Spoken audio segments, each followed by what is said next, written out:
నమస్తే, welcome to RTV. నేను సచిన్. ఒక దేశం ఇంటర్నల్గా ఇష్యూస్ అంటే లోపల అంతర్గత కుమ్ములాటలు, ఇంకో పక్క శత్రువుల దాడులు. ఒకప్పుడు దేశం పశ్చిమాసియాను శాసించిన గొంతుగా మారింది, కానీ ఇప్పుడు మూగబోయింది. ఇప్పటికీ మీకు అర్థమైపోయి ఉంటుంది ఎవరి గురించి మాట్లాడుకుంటున్నామో. క్లుప్తంగా చెప్పాలంటే అర్థం కాకపోయి ఉంటే ఆ దేశం పేరే ఇరాన్. 6 వారాల క్రితం ఆయతుల్లా అలీ ఖమేనీ మరణం ఆ దేశాన్ని అనాథన చేసింది. ఆయన వారసుడిగా వచ్చిన ముజ్తబా ఖమేనీ ఎక్కడున్నారో ఎవరికీ తెలియదు. ఆయన గొంతు వినబడదు, ఆయన రూపం కనిపించదు. కేవలం ఆర్టిఫిషియల్ ఇంటెలిజెన్స్ను ఉపయోగించిన వీడియోలు, సోషల్ మీడియా పోస్టులు మాత్రమే దర్శనమిస్తూ ఉన్నాయి. ఇది ఆయన గురించి క్లుప్తంగా మాట్లాడుకున్న మాట. అది ఫిబ్రవరి 28.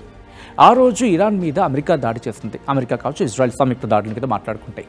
అయితే ఈ దాడుల్లో ఆయన గాయపడ్డారు అని చెప్పి కొందరు అంటూ ఉంటే, లేదు ప్రాణభయంతో అండర్ గ్రౌండ్లోకి వెళ్ళిపోయారని చెప్పి ఇంకొంతమంది అంటూ ఉన్నారు. మొత్తానికి ఇరాన్ ప్రభుత్వంలో ఇప్పుడు Islamic revolutionary guard corps IRGC పెత్తనం పెరిగిపోయింది. దేశ నిర్ణయాలు అక్కడ ప్రభుత్వం చేతిలో లేవు. తుపాకీ పట్టిన సైన్యం చేతిలోకి వెళ్ళిపోయింది. తుపాకీ పట్టిన సైన్యం అంటే IRGC వాళ్ళ చేతిలోకి వెళ్ళిపోయింది.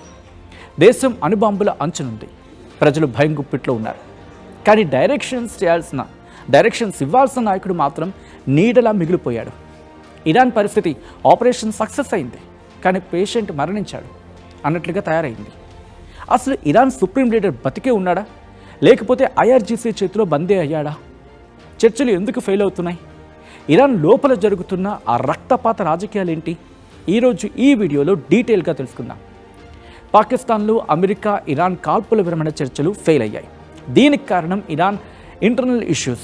ఒక్క మాటలో చెప్పాలంటే అంతర్గత కుమ్ములాటలే అని చెప్పి, ఇది నేనంటున్న మాట కాదు, స్వయాన అమెరికా అధ్యక్షుడు డొనాల్డ్ ట్రంప్ అడ్మినిస్ట్రేషన్ అంటూ ఉన్నమాట. ఇరాన్ ఆర్మీ అడ్మినిస్ట్రేషన్ మధ్య అధికారం కోసం ముక్కలాట నడుస్తోంది.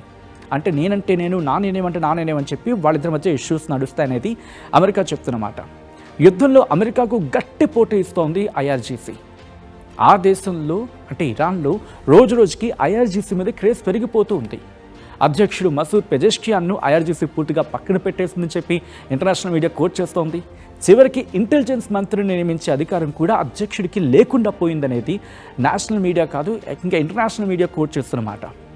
అయితే ముజ్తబా ఖమేనీ చుట్టూ ఒక భద్రతా వలయాన్ని ఏర్పాటు చేసి ప్రభుత్వ అధికారులు కూడా ఆయన్ను కలిసే అవకాశం ఇవ్వకుండా IRGC చక్రం తిప్పుతోందంటోంది international media.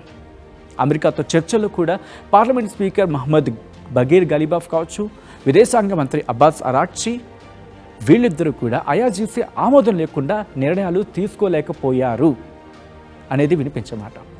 IRGC commander Ahmed వాహిదీ ఇప్పుడు సుప్రీం లీడర్ ముజ్తబా ఖమేనీతో కలిసి సైనిక రాజకీయ నిర్ణయాలు తీసుకుంటున్నట్లు అమెరికా నిఘా వర్గాలు చెబుతూ ఉన్నాయి. America Iran piece talks fail అవ్వడానికి రీజన్ ఇరాన్ లీడర్షిప్లో ఉన్న అస్పష్టత.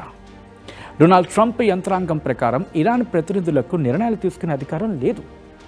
అణుబాంబుల తయారీకి దగ్గరగా ఉన్న 440 కిలోల యురేనియం నిల్వలపై ఏం చేయాలో ఇరాన్ నేతలకు క్లారిటీ లేదు.